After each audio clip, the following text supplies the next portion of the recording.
الحمدللہ رب العالمین والصلاة والسلام علی سید الانبیاء والمرسلین۔ بسم اللہ الرحمن الرحیم۔ اپنی ملت کا قیاس اقوام مغرب سے نہ کر، اپنی ملت کا قیاس اقوام مغرب سے نہ کر، خاص ہے ترکیب میں قوم رسول ہاشمی۔ معزز سامعین و ناظرین، اسلام کی سب سے پہلی اور اسلام کی سب سے بڑی ہجرت مکے سے مدینے کی طرف ہوئی، جس کی بنیاد کلمہ طیبہ تھی، یعنی لا الہ الا اللہ محمد الرسول اللہ۔ اور اسی طرح اس ہجرت کے بعد اسلام کی دوسری بڑی ہجرت ہندوستان سے پاکستان کی طرف ہوئی ہے، جس کی بنیاد بھی کلمہ طیبہ تھی، یعنی لا الہ الا اللہ محمد الرسول اللہ۔ جب مکے سے مدینے کی طرف مسلمان ہجرت کر رہے تھے تو ایک ہی نعرہ تھا، لا الہ الا اللہ، لا الہ الا اللہ۔ اور اسی طرح جب ہندوستان سے پاکستان کی طرف مسلمان ہجرت کر رہے تھے تو مسلمانوں کا ایک ہی نعرہ تھا کہ پاکستان کا مطلب کیا، لا الہ الا اللہ، قانون ریاست کیا ہوگا، محمد الرسول اللہ۔ یہی وجہ ہے کہ جب حضرت قائد اعظم رحمۃ اللہ تعالی علیہ سے کسی نے پوچھا، جب آپ پاکستان بنانے کی کوشش کر رہے تھے تو بعض لوگ آپ سے پوچھتے تھے کہ پاکستان بنانے کا مقصد کیا ہے؟ کیا آپ ہندوستان کو کمزور تو نہیں کرنا چاہتے؟ کیا پاکستان کے بنانے کا مقصد ہندوستان کی طاقت کو ختم کرنا تو نہیں ہے؟ ہندوستان کو تقسیم تو نہیں کرنا؟ یا آپ کسی برطانوی سامراج کے جھانسے کے اندر تو نہیں آ گئے؟ جب قائد اعظم رحمۃ اللہ تعالی علیہ سے یہ سوالات ہوتے تھے تو آپ ان سوالات کرنے والوں سے یہی جواب دیتے تھے کہ نہ تو ہم کسی کے فریب کے اندر آئے ہیں، نہ کسی برطانوی سامراج کے جھانسے کے اندر آئے ہیں، نہ ہم ہندوستان کو تقسیم کرنا چاہتے ہیں، نہ ہندوستان کی طاقت کو کمزور کرنا چاہتے ہیں، بلکہ ہمارے پاکستان بنانے کا مقصد صرف ایک ہی ہے، وہ ہے لا الہ الا اللہ محمد الرسول اللہ۔ تو معزز سامعین، آپ سمجھ گئے ہوں گے کہ پاکستان کے بنانے کا مقصد کیا ہے، وہ ہے لا الہ الا اللہ محمد الرسول اللہ۔ اس نظریے کی بنیاد پہ پاکستان کا وجود اس دنیا کے اندر قائم ہوا، اور اس بنیاد کو قائم رکھنے کے لیے، اس نظریے کو مضبوط کرنے کے لیے 20 لاکھ مسلمان شہید ہوئے، 2 کروڑ مسلمانوں نے اپنے گھر چھوڑے، اور کتنے ہی بچے یتیم ہو گئے، کتنی خواتین کے سہاگ اجڑ گئے، اور کتنی ماؤں کی جھولیاں ویران ہو گئیں۔ اتنی بڑی بڑی قربانیاں دے کر ہم نے یہ ملک پاکستان حاصل کیا۔ اگر ہم کو آج بھی سمجھ نہ آئے کہ پاکستان کے بنانے کا مقصد کیا ہے، اور ہم یہ سوچتے رہیں کہ پاکستان کے بنانے کا مقصد صرف جاگیریں قائم کرنا تھا، پاکستان کے بنانے کا مقصد ادارے قائم کرنا تھا، یا پاکستان کے بنانے کا مقصد ایک بے حیائی والی جو آزادی ہے، عریانی اور فحاشی ہے، یہ چیزیں اس ملک کے اندر قائم کرنا تھیں، اگر ہم یہ سمجھتے رہے تو پھر یاد رکھنا، اگر عریانی اور فحاشی پاکستان بنانے کا مقصد تھا تو یہ عریانی اور فحاشی تو ہندوستان کے اندر بھی ہو رہی تھی۔ اگر جاگیریں بنانا مقصد تھا تو جاگیریں تو ہندوستان کے اندر بھی مسلمانوں کے پاس موجود تھیں۔ اگر ادارے قائم کرنا مقصود تھا تو یہ ادارے تو ہندوستان کے اندر بھی مسلمان قائم کر رہے تھے، یہ ادارے بنا رہے تھے۔ تو پھر کیا پاکستان کے بنانے کا مقصد کیا ہوگا؟ تو یاد رکھیں، نہ تو پاکستان کے بنانے کا مقصد جاگیریں بنانا ہے، نہ ہی پاکستان کے بنانے کا مقصد زمینداروں کے لیے زمینوں کو آباد کرنا ہے، نہ ہی پاکستان کے بنانے کا مقصد وہ بڑے بڑے ادارے قائم کرنا ہے، اور نہ ہی پاکستان کے بنانے کا مقصد عریانی اور فحاشی اور بے حیائی کو پھیلانا ہے، بلکہ پاکستان کے بنانے کا مقصد وہ یہ تھا کہ اسلام کے نظام کو مکمل طور پر قائم کر دیا جائے، اسلام کے اصولوں کے لیے ایک تجربہ گاہ بنائی جائے جہاں پر اسلام کے اصولوں کو نافذ کیا جائے، مسلمان آزادی کے ساتھ اپنے اسلام کے اصولوں پر عمل کر سکیں۔ جو اسلام کا ایک مکمل نظام ہے، اسلام کا جو اصلی چہرہ ہے، اس اصلی چہرے کو واضح کرنے کے لیے، اس کو دکھانے کے لیے، اس کے اوپر عمل کرنے کے لیے ہم نے پاکستان بنایا تھا، تاکہ آزادی کے ساتھ، حریت کے ساتھ اور بالکل کھلے دل کے ساتھ مسلمان اسلام کے احکامات کے اوپر عمل کر سکے۔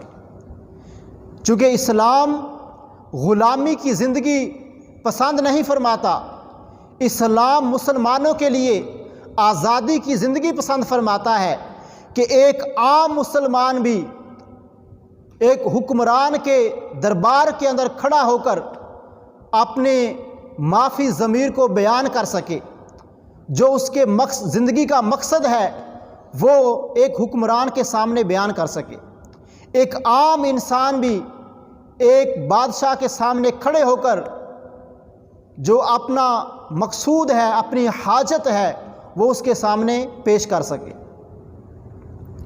امیر اور غریب کا فرق ختم کیا جائے، اسلام یہ چاہتا ہے۔ تو کیا آج ہم پاکستان کے اندر یہ چیزیں دیکھ رہے ہیں؟ کیا ایک عام انسان وہ آزادی کے ساتھ ایک حکمران کے سامنے کھڑے ہو کر اپنی حاجت کو پیش کر سکتا ہے، اپنی بات بیان کر سکتا ہے؟ کیا ایک حاکم کے سامنے وہ آ کر بولنے کی جرأت کر سکتا ہے؟ یا ایک عام انسان کے لیے اتنی جو ہے وہ وسعت رکھی گئی ہے کہ وہ جا کر جو ہے ایک حکمران کو مل بھی سکے، جب چاہے جا کے اس سے ملاقات کر سکے؟ کیا یہ چیز آج ہمارے پاکستان کے اندر پائی جا رہی ہے؟ جبکہ پاکستان بنانے کا مقصد تو یہی تھا کہ جس طرح اسلام چاہتا ہے کہ ہم غلامی کی زندگی سے نکل کر آزادی کی زندگی بسر کر سکیں، ایک عام انسان بھی اعلیٰ حکام کے سامنے اپنی بات کر سکے، ان سے ملاقات کر سکے، اپنی حاجات پیش کر سکے۔ کیا اس کے اوپر آج عمل ہو رہا ہے؟ کیا امیر غریب کا فرق ختم ہو چکا ہے؟ تو اگر ہم غور کرتے ہیں تو یہ چیزیں ہمیں نظر نہیں آتی ہیں۔ آج امیر و غریب کا فرق ختم نہیں ہوا، امیر کا بچہ وہ اعلیٰ تعلیم حاصل کر سکتا ہے، مگر غریب کا بچہ وہ اعلیٰ تعلیم حاصل نہیں کر سکتا۔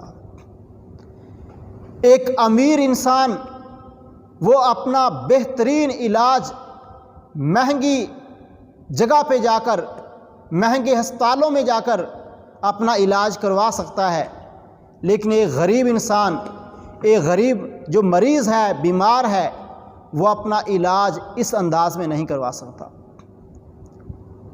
تو کیا یہ تھا پاکستان بنانے کا مقصد؟ یہ ہے اسلامی آزادی، یہ تھا قائد اعظم رحمۃ اللہ تعالی علیہ کا بنایا ہوا پاکستان، یہ تھا علامہ اقبال کا تصور؟ تو اسلام مسلمانوں کو آزادی کی زندگی کا درس دیتا ہے، یہ غلامی کا درس نہیں دیتا، غیروں کے سامنے اسلام جھکنے نہیں دیتا، بلکہ ایک اللہ وحدہ لا شریک کے سامنے جھکنے کا حکم دیتا ہے۔ لیکن اگر ہم غور کریں تو کیا پاکستان کے اندر یہ چیزیں آج پائی جا رہی ہیں؟ کیا آج ہم صرف اللہ کے سامنے جھک رہے ہیں یا غیروں کے سامنے جھک رہے ہیں؟ کیا ہمارے ذہنوں کے اندر اسلام کا تصور ہے یا ہمارے ذہنوں کے اندر غیر مسلموں کا تصور ہے؟ کیا ہمارے ذہنوں کے اندر اسلام کی تہذیب ہے یا غیر مسلموں کی تہذیب ہے؟ کیا اسلام کی تہذیب ہے یا انگریز کی تہذیب ہے؟ کیا ہم مسلمانوں کی تعریف کر رہے ہیں، مسلمان لیڈروں کو اپنا آئیڈیل بنایا ہوا ہے، یا ہم نے کسی انگریز کو اپنا آئیڈیل بنایا ہوا ہے؟ تو میرے پاکستانیوں، یہ وطن عزیز ملک پاکستان اللہ رب العزت کی بہت بڑی نعمت ہے، اللہ کریم کا بہت بڑا فضل ہے، احسان ہے۔ یہ ملک پاکستان بے حیائی کو پھیلانے کے لیے نہیں بنایا گیا، یہ ملک پاکستان عریانی اور فحاشی کے لیے نہیں بنایا گیا، بلکہ یہ ملک پاکستان بے حیائی کو ختم کرنے کے لیے بنایا گیا ہے، عریانی اور فحاشی کو ختم کرنے کے لیے بنایا گیا ہے۔ یہ اسلام کے اصولوں کی تجربہ گاہ ہے، اسلام کے نظام کو رائج کرنے کے لیے یہ پاکستان بنایا گیا ہے، اسلام کا اصلی چہرہ دکھانے کے لیے کہ امیر غریب کا فرق ختم ہو جائے، جو سہولتیں امیروں کے لیے ہیں وہ غریبوں کے لیے ہونی چاہیے، جو تعلیم امیروں کے لیے ہے وہ تعلیم غریبوں کے لیے ہونی چاہیے، جو علاج امیروں کے لیے ہے وہ علاج غریبوں کے لیے ہونا چاہیے۔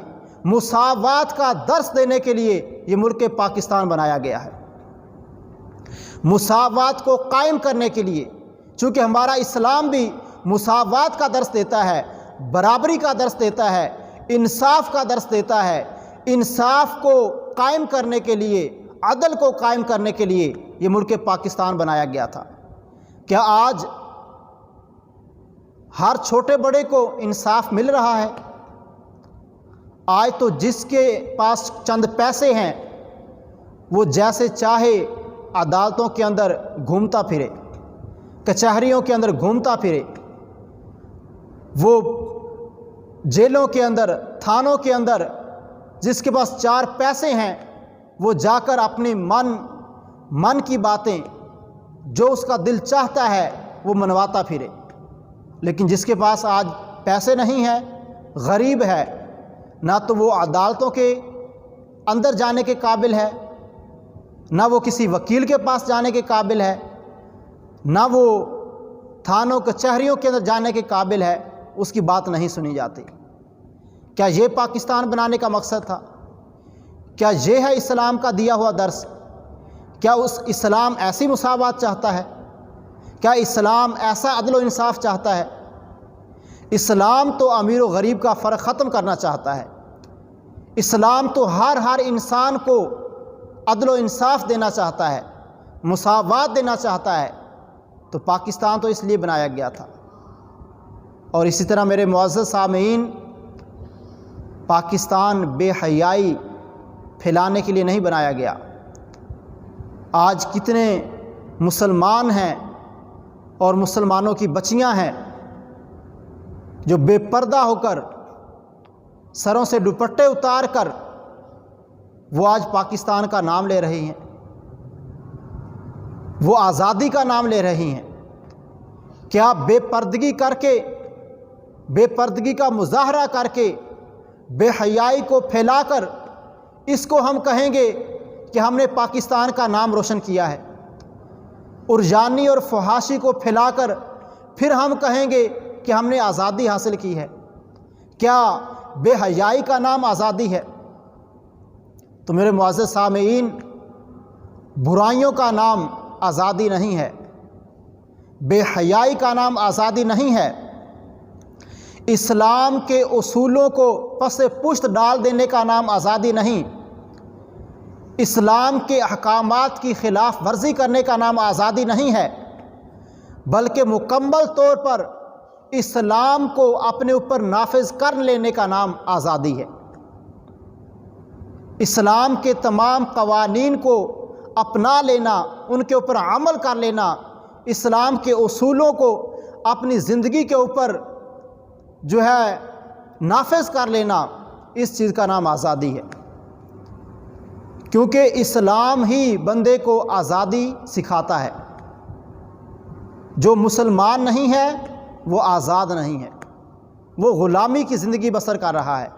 جو مسلمان ہے اور صحیح معنوں میں اسلام کے احکامات کے اوپر عمل کر رہا ہے، وہ ایک مکمل آزادی کی زندگی گزار رہا ہے۔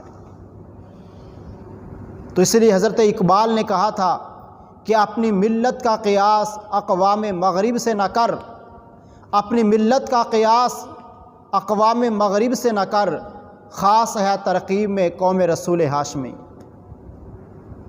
تو میرے پیارے نوجوانوں اور پیارے پاکستانیوں، ہم ملک پاکستان کے لیے کوشش کریں، محنت کریں، لیکن اس کے ساتھ ساتھ جو ہمارے اسلام کا دیا ہوا درس ہے اس کے اوپر بھی ہم عمل کریں، پھر ہی ہم صحیح معنوں میں پاکستانی بھی ہیں اور پاکستان سے محبت کرنے والے بھی ہیں۔ تو آج اگر ہماری زندگی کے اندر عمل نہیں ہے، قرآن و سنت کے احکامات کی پیروی نہیں ہے، جو کچھ اللہ اور اللہ کے رسول نے ہمیں بتایا ہے، اگر ان طریقوں کے مطابق ہم زندگی بسر نہیں کر رہے تو پھر ہم حقیقت میں پاکستان کے مقصد کو بھی نہیں سمجھ رہے۔ پاکستان کے مقصد کو وہی سمجھ سکتا ہے جو اسلام کے اصولوں کے مطابق زندگی بسر کر رہا ہے، کیونکہ پاکستان کا مطلب کیا ہے؟ لا الہ الا اللہ، اور اس کا قانون کیا ہے؟ محمد الرسول اللہ، اور یہی اسلام کی بنیاد ہے۔ لا الہ الا اللہ محمد الرسول اللہ، یہ اسلام کا نظریہ ہے، اسلام کی بنیاد ہے، اور اسی کے اندر اسلام کے تمام احکامات ہیں اور ان کے اوپر ہم نے عمل کرنا ہے۔ تو اللہ کریم ہمارے ملک پاکستان کو عروج اور ترقی نصیب فرمائے، اور اہل اسلام کو اللہ کریم آزادی نصیب فرمائے، عروج اور ترقیاں نصیب فرمائے، عزت نصیب فرمائے۔ وما علینا الا البلاغ المبین۔